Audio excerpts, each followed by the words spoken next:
అనేటటువంటి దాన్ని ప్రతి ఒక్కరు గమనించాలి.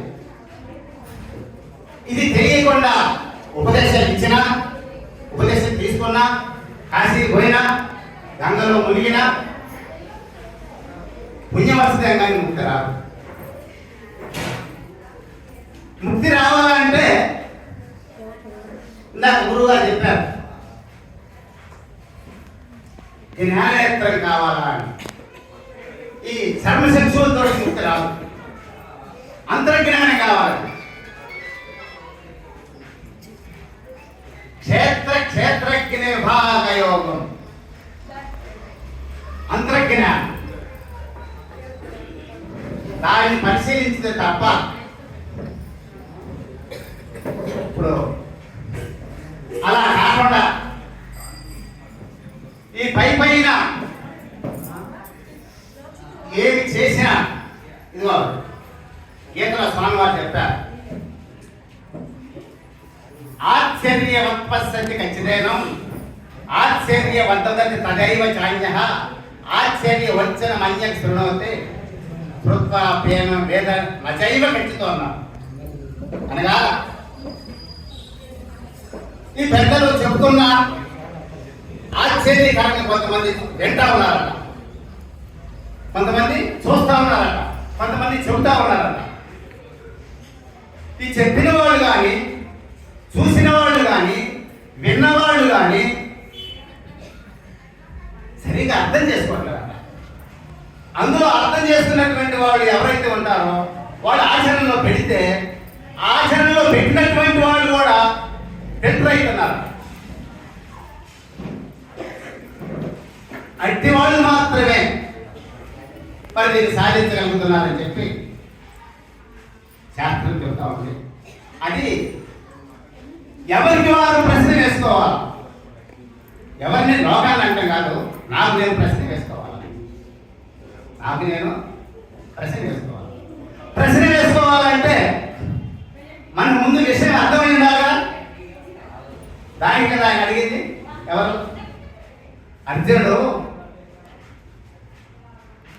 2వ అధ్యాయంలో అడుగుతాడు, స్థితప్రజ్ఞస్య కా భాష సమాధిస్థస్య కేశవ స్థితనీక కిం ప్రభాసేత కిం ఆసేత వ్రజేతి కిం అన్నాడు.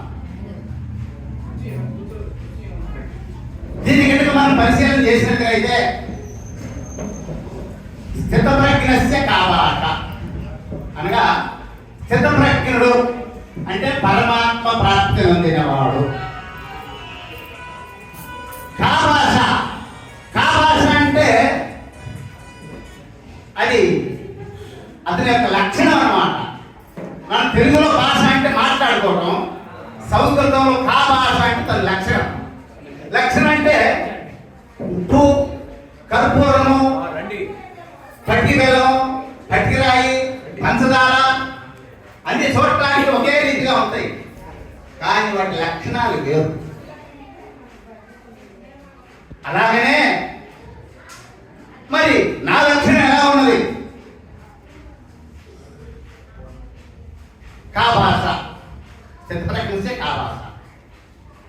ప్రభాసీత అంటే ఎట్లు భాషించును, కిం ఆసీత ఎట్లు కూర్చును, వ్రజేత కిం అంటే ఎట్లు సంచరించును అని 4 ప్రశ్నలు వేశాడు ఒకే శ్లోకం. దాన్ని కనుక మనం పరిశీలించినట్లయితే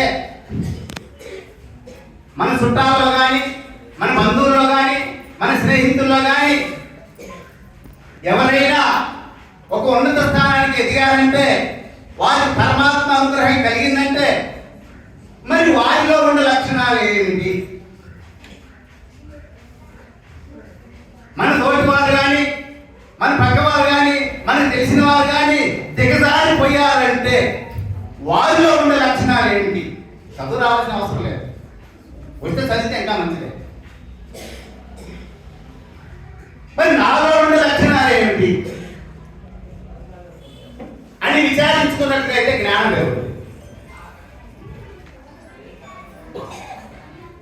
ఆ విధంగా కానీ చేసినట్లయితే నా లోపాన్ని నేను సర్దిద్దుకోగలను. అట్లా కాకుండా అంటే అంటే ఇందాక ఎందుకు చెప్పావు అయ్యని అనొచ్చు. అవన్నీ కూడా ఇది మనం జ్ఞాపకం చేసుకొని అలాంటి లక్షణాలు ఉన్నటువంటి వారిని అవి తీసేసుకోవడం కోసం అయ్యి నేను అది ఆ ప్రస్తావన తెచ్చాగాని లేకపోతే చెప్పాలి. అంతేగాని మరి బ్రహ్మ విద్య అంటే భ్రమలు కోరితేనే బ్రహ్మ విద్య. మనసు నిండా భ్రమలు పెట్టుకొని మరి నేను గురునన్నా గురు బిడ్డనన్నా చెప్తా. ఒట్టి మాట చేత వైష్ణవుండు కాబోడు బూది బూయ శైవ నేతగాడు మనసు గట్టెనేని మాన్యుండు తన్యుండవునో కాళికాంబ కంస కాళికాంబ అని చెప్పి బ్రహ్మంగారు అన్నమాట అన్నా. కాబట్టి పసిడి పలుకులెల్ల పాండిత్యమునవచ్చో భాగ్యమెల్ల కష్టపడినవచ్చో కానీ అత్తాన కడతేరడు మానవుండో అన్నాడు. అంటే దేని చేత కడతాడు? నాకు విజయలక్ష్మి చెప్పింది, ఇంకా చాలా మంది చెప్పారు, జ్ఞానము చేత తప్ప. మానవుడు ముక్తి పొందాలంటే జ్ఞానము తప్ప ఇంకొకటి లేదు లేదు లేదు. మరి అది నేను ఎంతవరకు సాధించాను అనేటటువంటి దాన్ని ఎవరికి వారిని పరిశోధించాలి.